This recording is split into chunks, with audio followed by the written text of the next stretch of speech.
Saudara, ketegangan antara Iran dan Israel terus meningkat. Saling serang antar kedua negara tak terhindarkan. Kerusakan infrastruktur hingga korban jiwa berjatuhan akibat perang kedua negara.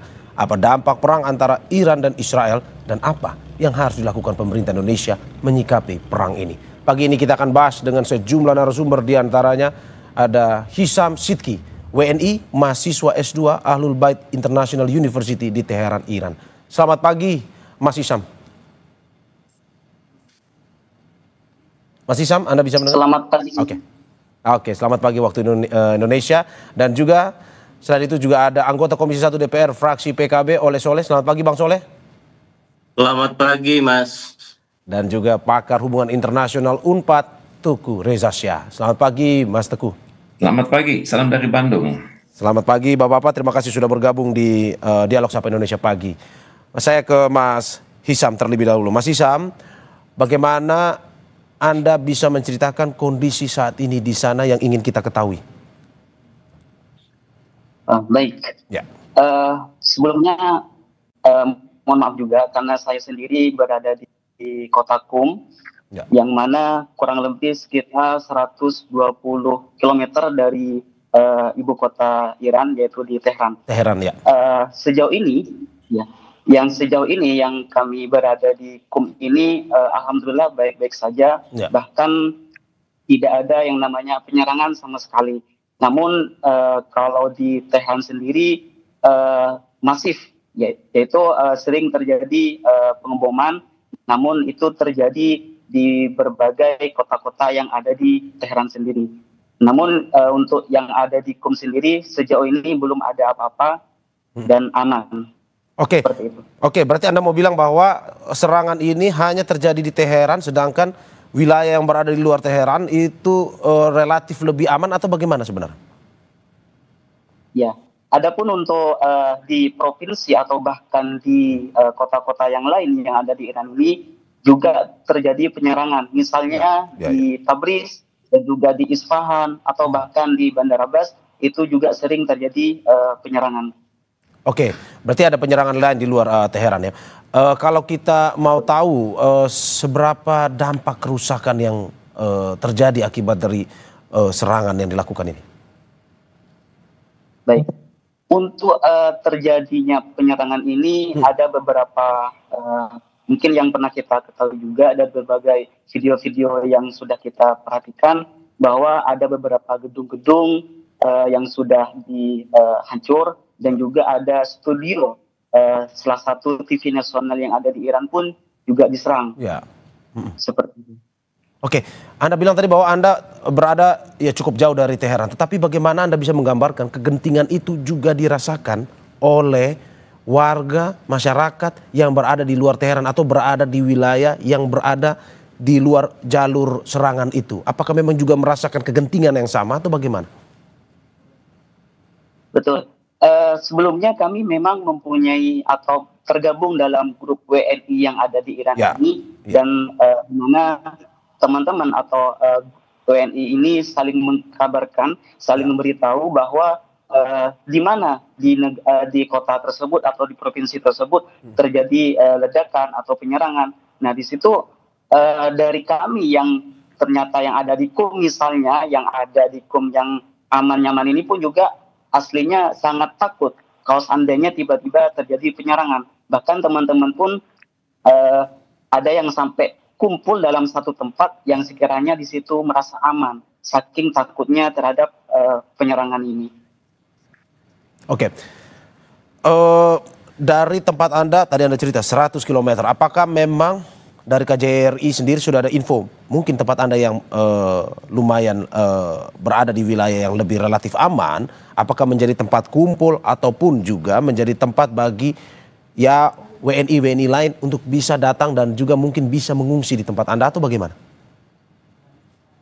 Ya, di kota Qum sendiri salah satu kota yang paling banyak WNI-nya, kurang lebih sekitar 200-an. Nah, dari situ pun juga teman-teman pun dari luar, misalnya dari Teheran pun ada yang datang ke Qum untuk merasakan keamanan di sana. Karena memang sejauh ini belum ada penyerangan tersebut. Oke, tapi berarti aktivitas masih berlangsung ya di kota Anda? Sekolah, Betul. berkegiatan Bahkan masyarakat? di sini, betul. Di KUM sendiri semuanya normal, semuanya melakukan aktivitas seperti biasanya, dan di jalanan itu ramai, bahkan sekolah, terus kampus juga, dan juga perkantoran tetap seperti biasanya. Oke, tapi apakah ada warning, wanti-wanti dari pemerintah agar mungkin saja masyarakat di kota Anda, warga di kota Anda juga pada akhirnya harus waspada terhadap serangan dari Israel ini? Betul. Bahkan dari salah satu Kementerian Kesehatan pun dan juga Kementerian Pendidikan untuk kegiatan pendidikan, kegiatan jam belajar itu ditunda dulu sampai kurang lebih 2 mingguan untuk mengantisipasi terjadinya penyerangan. Oke. Mas Isam, tahan dulu sebentar. Saya ke Mas Teguh Reza Syah. Mas Teguh, bagaimana Anda melihat kegentingan antara Israel dan juga Iran ini? Apakah ini menurut Anda akan berlangsung lama atau dalam beberapa hari atau beberapa minggu mungkin akan selesai? Sangat sulit menjawab pertanyaan ini. Hanya bisa dijawab oleh pimpinan tertinggi dari kedua negara. Tapi setidaknya pemboman yang dilakukan oleh Israel telah membunuh banyak pemimpin militer Iran dan juga ahli nuklir Iran. Walaupun kejadian berlangsung di bawah putaran ke-6 dari negosiasi nuklir tersebut. Kemudian tampaknya Iran sanggup melakukan kaderisasi kepemimpinan. Banyak terjadi pemimpin-pemimpin baru yang sama loyalnya, sama kualitasnya dengan pemimpin yang sebelumnya. Kemudian dampak dari serangan Iran atas Israel juga sangat mematikan. Kemudian banyak kota-kota dan bandara-bandara yang lumpuh, terutama sekali di Tel Aviv dan Haifa. Antara lain kebanggaan Israel, yakni Weizmann Institute of Science itu di Rehovot, itu sudah luluh lantak. Ya, bagaimanapun juga perang ini sangat menguras energi kedua negara. Kita tidak bisa menilai dampaknya bagi infrastruktur, dampaknya bagi pemerintah kedua negara, dan juga dampaknya bagi peradaban kedua negara tersebut. Namun bagaimanapun juga dunia menolak terjadinya kekerasan perang seperti ini karena yang terlihat adalah superioritas militer masing-masing. Misalnya terlihat Iran itu berhasil menghancurkan pesawat F-35 stealth yang secara teori itu tidak terbaca oleh radar. Dan juga perang ini menunjukkan bahwa Iron Dome Israel, David Sling dan Arrow itu ternyata masih banyak kelemahan. Pada saat yang sama Israel terus menyerang Iran dan juga Iran sudah bersiap untuk itu. Jadi tanpa diplomasi, saya pikir keadaan akan semakin buruk. Dan untuk itu kita sangat berharap dari kunjungan Presiden Republik Indonesia, Presiden Prabowo Subianto hari ini berada di Rusia, akan berada di Saint Petersburg. Saya sangat berharap akan terlahir kebijakan-kebijakan strategis. Saya sangat berharap adanya pembagian kerja Indonesia di Majelis Umum dan Rusia di Dewan Keamanan PBB. Anda mau bilang bahwa ini adalah pameran senjata yang dipamerkan oleh Israel dengan korbannya adalah nyawa manusia. Maksud Anda seperti itu? Betul, ini yang terjadi. Karena dalam perang seperti ini Israel sangat bangga bahwa industri perang dia nomor wahid, walaupun senjata-senjata tersebut adalah buatan Amerika Serikat, kemudian dipraktekkan oleh Israel dan dicicil oleh sebagian negara-negara di Timur Tengah yang lebih takut kepada Iran daripada takut kepada Israel. Kenapa saya tanyakan lama? Kenapa? Karena posisinya adalah Amerika Serikat sendiri dinilai dalam praktik yang dilakukan ini seperti mau membantu Israel dalam perang ini. Menurut Anda, apakah dengan masuknya misalkan Amerika Serikat dalam perang ini, apakah mungkin akan membuat tensi ataupun jangka waktu perang ini lebih lama? Sejak tahun 1948 itu Amerika Serikat itu selalu bersama Israel. Dan bahkan di dalam dialog-dialog di PBB, Majelis Umum maupun Dewan Keamanan, Amerika Serikat selalu berada di sana. Namun yang kali ini membuat Amerika Serikat gentar untuk masuk adalah statement dari Rusia yang mengatakan Amerika Serikat hendaknya menahan diri karena keterlibatan langsung Amerika Serikat akan membuat Rusia juga berkepentingan untuk ikut mendukung Iran. Jadi ini yang dikhawatirkan oleh Amerika Serikat dan juga dunia, karena jangan sampai perkembangan perang ini menjurus menjadi perang dunia ketiga, karena masing-masing pihak konon memiliki senjata nuklir, dan Israel sudah pernah mengancam Mesir bahwa kalau Mesir ikut campur karena wilayah mereka berdekatan, maka Israel tidak akan segan-segan melakukan pemboman atas fasilitas di Bendungan Aswan lewat sebuah bom namanya termonuklir. Jadi ancaman sudah mulai. Oke, Mas Teguh, singkat saja. Ada potensi perang dunia ketiga kalau semua negara ikut campur dalam peperangan ini? Ya, kalau banyak pihak yang terlibat dari dalam dan dari luar kawasan, potensi perang dunia ketiga itu ada. Tapi untuk itu, mumpung belum terjadi, saya sangat berharap negosiasi diplomasi ini berjalan terus. Harapan besar kami pada Indonesia saat ini. Oke, Bang Soleh, saya mau minta pendapat Anda terkait dengan ini. Menurut Anda, dari hasil pengamatan Anda, analisis mungkin juga dengan diskusi di DPR, bagaimana Anda melihat perang ini mungkin berdampak? Ya, kalau kita tidak tahu seberapa lama perang ini, tapi berdampak pada Indonesia sendiri, dan juga apakah menurut Anda ini akan berlangsung lama atau tidak? Pertama, soal timeline perang ini lama atau tidak lama, tentu saya juga sependapat dengan Prof tadi, bahwasanya tensi perang yang hari ini sedang berlangsung antara Iran dan Israel ini cukup memanas, dan saling balas statement untuk menyerang juga tidak henti-hentinya, dan ini bukan mendinginkan, malah saling memanaskan. Nah, oleh sebab itu tentu ini dampaknya ini terhadap seluruh dunia rasa-rasanya, dan Indonesia ini juga sangat terdampak sekali. Terutama pertama soal harga minyak, mungkin harga minyak akan melonjak, kemudian guncangan pasar keuangan global juga akan mengguncang, inflasi terhadap cadangan juga akan sangat berpengaruh, dan rantai pasok kebutuhan-kebutuhan yang sifatnya global dan kita juga sifatnya yang dibutuhkan dari luar negeri juga, ini juga akan terkuras atau terhalang oleh situasi dan keadaan.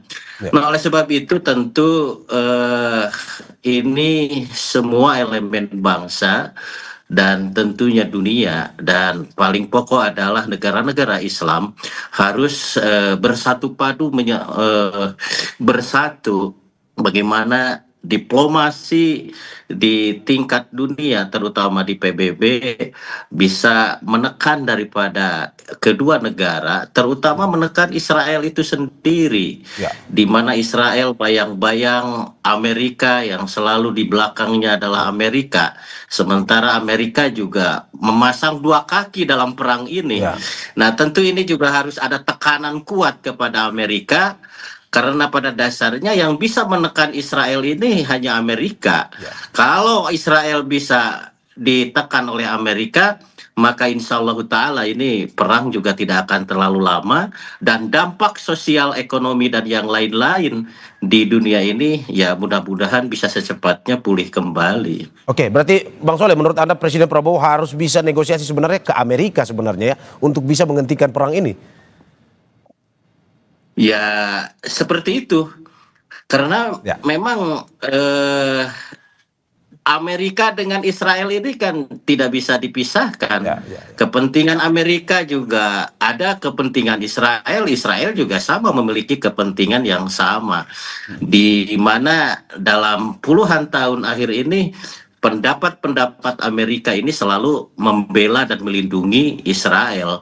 Nah, oleh sebab itu, menurut hemat kami bahwa yang bisa menghentikan tentang perang ini adalah Amerika, untuk menekan Israel supaya mau untuk bisa melakukan gencatan senjata. Oke, sebelum saya masuk ke dampak untuk negeri kita sendiri, untuk Indonesia terkait dengan perang ini, saya mau nanya ke Mas Hisam Sidki lagi. Mas Hisam, bagaimana protokol di sana terkait dengan konflik ini? Apakah sama seperti protokol bencana? Misalkan pemerintah menyiapkan sejumlah tempat pengungsian bagi warga Teheran misalkan, atau ini seperti apa situasi di sana? Ya, dari KBRI sendiri sudah menghimbau terhadap WNI yang ada di Iran, khususnya yang terdampak untuk melakukan evakuasi. Di mana di evakuasi di sini berada di gedung KBRI itu sendiri. Namun KBRI pun juga memberikan wewenang terhadap WNI-nya barangkali yang tidak ingin dievakuasi atau mungkin ingin tetap di Iran misalnya, KBRI pun juga memberikan wewenang terhadap WNI tersebut. Namun dari dari KBRI sendiri sangat-sangat menghimbau untuk bergabung dalam satu tempat evakuasi. Oke, dari KBRI sendiri ada pembahasan atau mungkin juga di grup-grup chat WNI, apakah ada pembahasan terkait dengan bagaimana soal pasokan makanan, logistik untuk mereka yang mengungsi atau bagaimana? Ya, dari KBRI sendiri pun sudah menyiapkan terhadap pasokan logistik dan juga makanan-makanan yang nantinya akan diberikan kepada WNI yang akan dievakuasi. Oke, berarti sudah ada pembicaraan itu ya terkait dengan pemberian logistik dan segala macam itu ya? Ya. Oke, bagaimana WNI di sana informasinya untuk bisa mencoba mendapatkan informasi untuk bisa berlindung ke KBRI ataupun mungkin bisa mendapatkan tempat-tempat pengungsian jika mereka belum tahu misalkan. Bagaimana mendapatkan informasi itu untuk WNI di sana? Ya, dari KBRI sendiri sudah dari jauh-jauh hari itu sudah mendata. Misalnya pada waktu terjadinya perangan atau terjadinya penyerangan pas awal-awal tahun 2024 itu, dari situ pun juga KBRI sudah memberikan lapor diri namanya, link yang sekiranya untuk mendata WNI yang ada di Iran yang nantinya akan dihubungin melalui link itu. Dan juga dimasifkan kembali pada baru-baru ini, pada penyerangan kali ini, yang sekiranya teman-teman atau WNI itu sendiri tidak mengetahui, bisa dari temannya yang sudah tergabung dalam grup WNI tersebut. Dari situlah teman-teman atau WNI yang tidak tahu akan mengetahuinya. Oke, saya ke Mas Teguh Reza. Mas Teguh, bagaimana tadi Bang Soleh sudah menyebutkan bahwa dampak langsung bisa dirasakan oleh Indonesia. Seperti tahun 2024, Israel-Iran pernah memanas, rupiah melemah, inflasi pun meningkat. Menurut Anda akan terjadi pada tahun ini di tengah konflik yang terjadi antara Israel dan Iran? Tapi sebelum Anda menjawab, kita saksikan jeda berikut.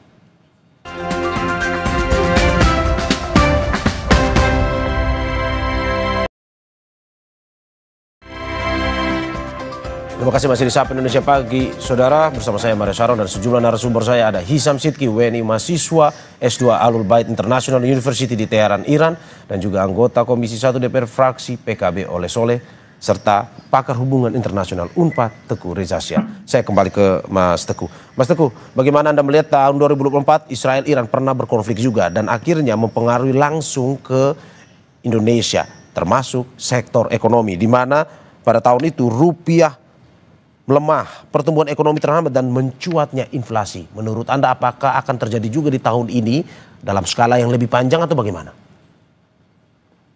Saya sangat berharap ya, dalam keadaan seperti ini kita benar-benar membuktikan kemampuan kita meningkatkan kualitas ketahanan nasional, terutama sekali ketahanan energi dan ketahanan pangan, sehingga ketegangan yang terjadi di Timur Tengah ini tidak berdampak signifikan pada Indonesia. Tentunya kita juga harus berpikir ya, dalam kondisi di mana ekonomi melemah, di mana masyarakat semakin banyak yang terpinggirkan, maka yang berlaku adalah hungry men are angry men. Jadi masyarakat akan cenderung cepat marah, dan untuk itu pemerintah hendaknya secara sangat berhati-hati dalam memonitor pergerakan hoax, pergerakan informasi yang seringkali mereka mencoba mempengaruhi masyarakat Indonesia untuk berpihak pada salah satu aktor dan kemudian menistakan aktor yang lain dan terlibat dalam berbagai aksi kekerasan. Dan untuk itu pemerintah hendaknya sangat berhati-hati, misalnya menyalurkan bantuan secara tepat guna, UMKM penting, kemudian BLT itu penting, kemudian juga informasi publik itu sangat penting. Sehingga dengan demikian kita dan masyarakat umumnya berada pada satu frekuensi, yakni mengupayakan perdamaian dunia sebagaimana diamanahkan oleh Konstitusi Indonesia.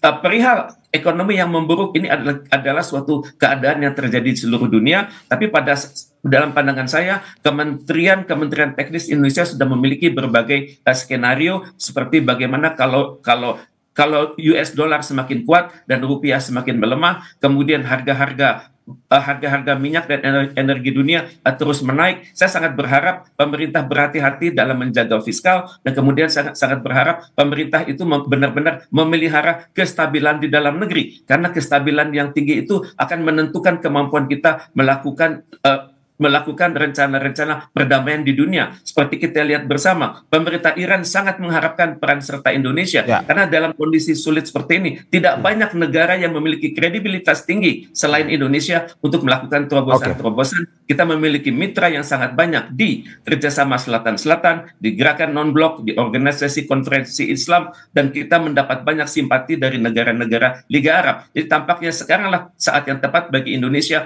untuk benar-benar berkoordinasi dengan Perserikatan Bangsa-Bangsa untuk mengupayakan agar tercipta resolusi yang sangat menyejukkan hati ini. Saya ke Bang Soleh. Bang Soleh, pemerintah kemarin melihat bahwa akibat dari perang ini ada sektor manufaktur yang bisa terdampak. Harga minyak ditakutkan melambung tinggi.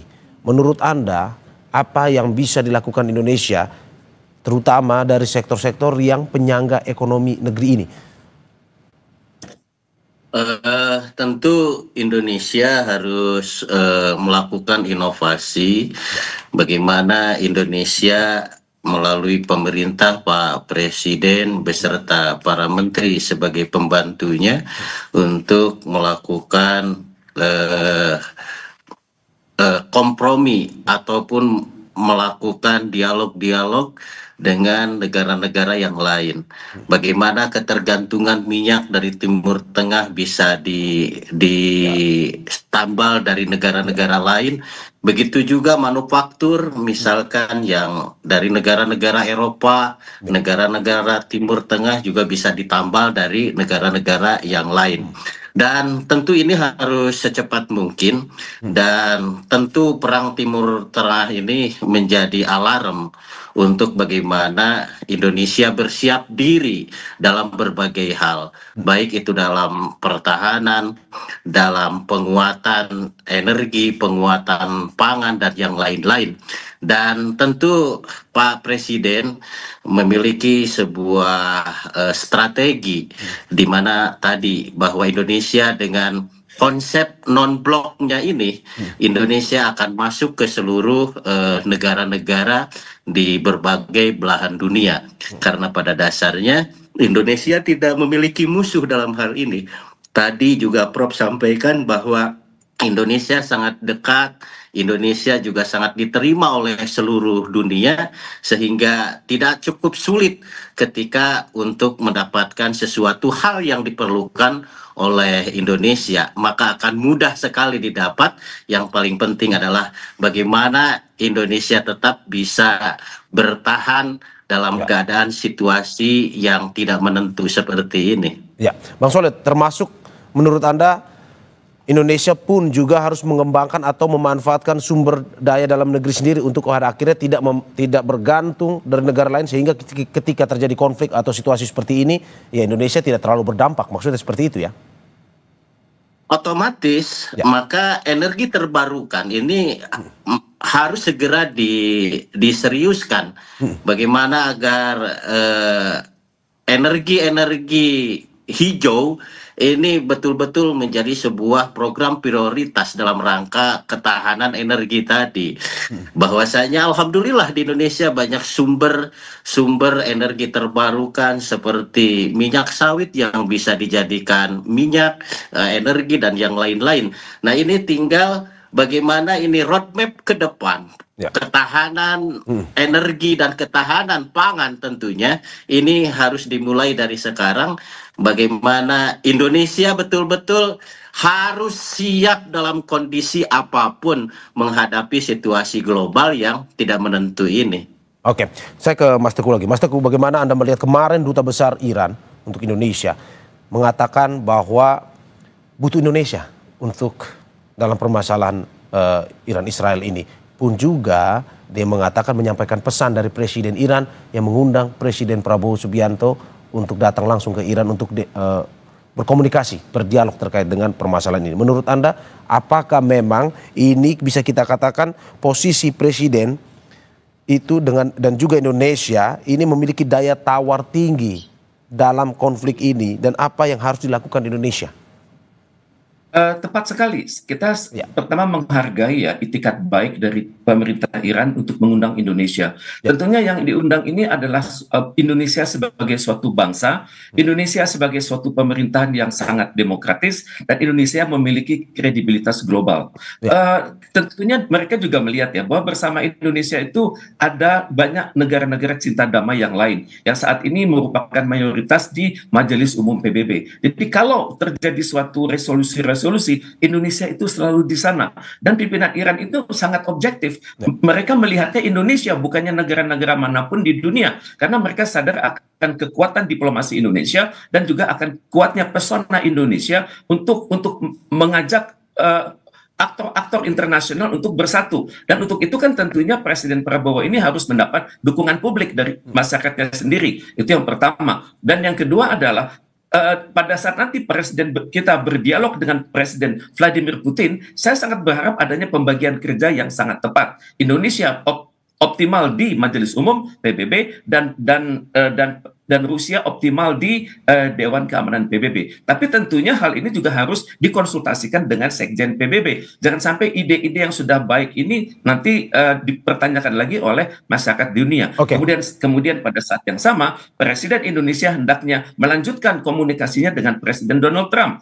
Beberapa bulan silam kontak mereka adalah 2 menit 50 detik. Dan kami sangat berharap kontak selanjutnya akan lebih lama dan menyangkut substansi. Misalnya bagaimana caranya menekan Israel, pertama, dan kedua bagaimana caranya mengajak negara-negara Arab itu untuk lebih suportif. Selama ini banyak negara-negara di Timur Tengah yang bermain di dua kaki.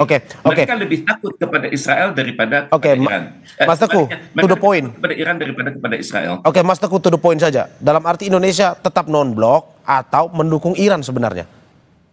Tidak. Kita non-blok, tapi kita proaktif untuk perdamaian dunia, dan kita bersahabat dengan Iran dan tetap menjaga jarak dengan Israel. Bang Soleh, tanggapan Anda? Ya, kita percayalah Pak Prabowo mampu melakukan diplomasi dengan pemimpin-pemimpin dunia. Terbukti beberapa hari yang lalu Amerika juga menelepon Pak Prabowo. Artinya bahwa dunia sedang memperhitungkan Indonesia.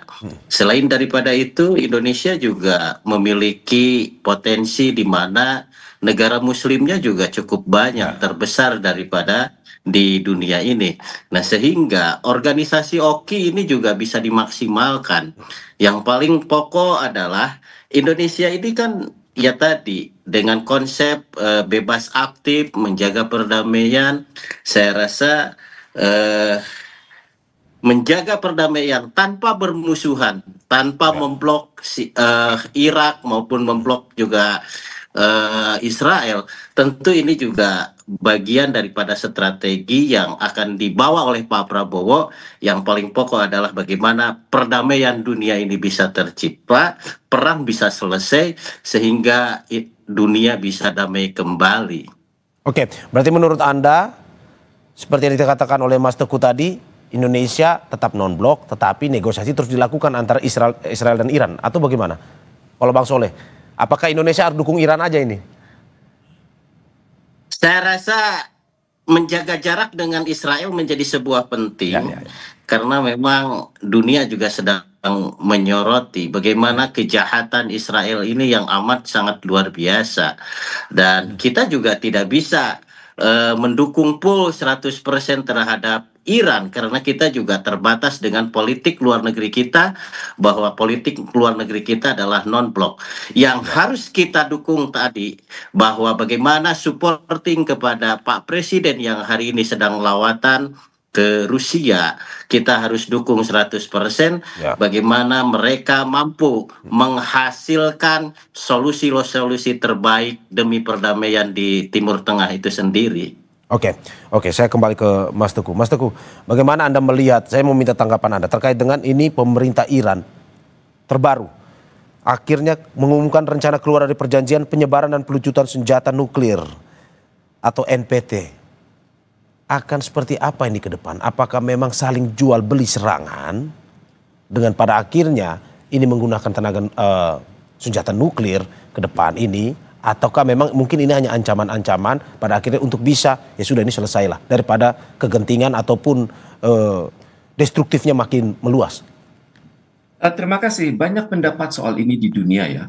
Pendapat satu mengatakan Iran melunak dengan Amerika Serikat untuk sama-sama setuju bahwa nuklir Iran ke depannya adalah untuk tujuan damai. Dalam hal ini untuk tujuan kesehatan, tujuan transportasi, dan tujuan pertanian dan juga tujuan energi. Tapi pada saat yang sama, kedekatan Amerika Serikat dengan Iran ini untuk soal nuklir dianggap oleh Israel itu mencederai persaudaraan yang ada antara Israel dengan Amerika Serikat dan juga Amerika Serikat dengan negara-negara Uni Eropa. Karena itu Israel langsung melakukan istilahnya itu preemptive strike atau serangan pendadakan. Maksudnya untuk mencegah Iran berkembang lebih lanjut. Dan Israel memang terbiasa main serang seperti ini. Misalnya mereka pernah menyerang instalasi di Irak tahun 82 lalu, instalasi Osirak yang sebenarnya merupakan instalasi nuklir untuk tujuan damai. Dan sekarang kalau kita berbicara soal perundingan nuklir yang ada, Iran sudah tidak percaya pada kekuatan manapun karena bagi mereka Israel dan Amerika Serikat itu adalah sama. Kalau bernegosiasi mereka itu bohong, kalau terikat dalam perjanjian mereka akan ingkar atau khianat, dan kalau terlibat dalam kerjasama mereka akan menggunting dalam lipatan. Dan untuk itu saya pikir Iran hanya bisa mengandalkan Indonesia untuk menjadi pembawa suara Iran ke dunia, bahwa Iran adalah negara yang damai, Iran menghendaki perdamaian, dan Iran mengharapkan gencatan senjata itu segera. Dan untuk itu dunia hendaknya menghargai sebuah Iran yang mandiri dan membawa marwah dari ideologi Islam Syiah tersebut. Dan untuk itu saya sangat berharap Presiden Prabowo sangat berhati-hati dalam hal ini. Kita dekat dengan Iran, tapi kita juga dekat dengan perdamaian. Dan untuk itu kita tetap mengusahakan menjaga jarak dengan Israel. Dan untuk itu kita teringat pada harapan Bung Karno pada tahun 60 silam di PBB dengan pidato beliau yang berjudul To Build the World Anew, bahwa suatu perdamaian dunia itu hanya bisa berjalan baik kalau dunia ini lebih adil, kalau Dewan Keamanan PBB itu direstrukturisasi dengan membawa negara-negara baru berdasarkan peradaban dunia, berdasarkan luas wilayah, berdasarkan jumlah penduduk, dan Indonesia hendaknya berada di situ. Saya kembali ke Mas Hisam Sidki. Tadi sepertinya ada permasalahan komunikasi sehingga terputus. Mas Hisam, dari kedubes di sana apakah ada rencana dipulangkan untuk WNI ataupun mahasiswa ataupun WNI yang ingin balik ke Indonesia atau bagaimana? Ya, KBRI sudah menyediakan tempat, menyediakan evakuasi, dan nantinya dari Indonesia pun akan menjemputnya, sudah disiapkan.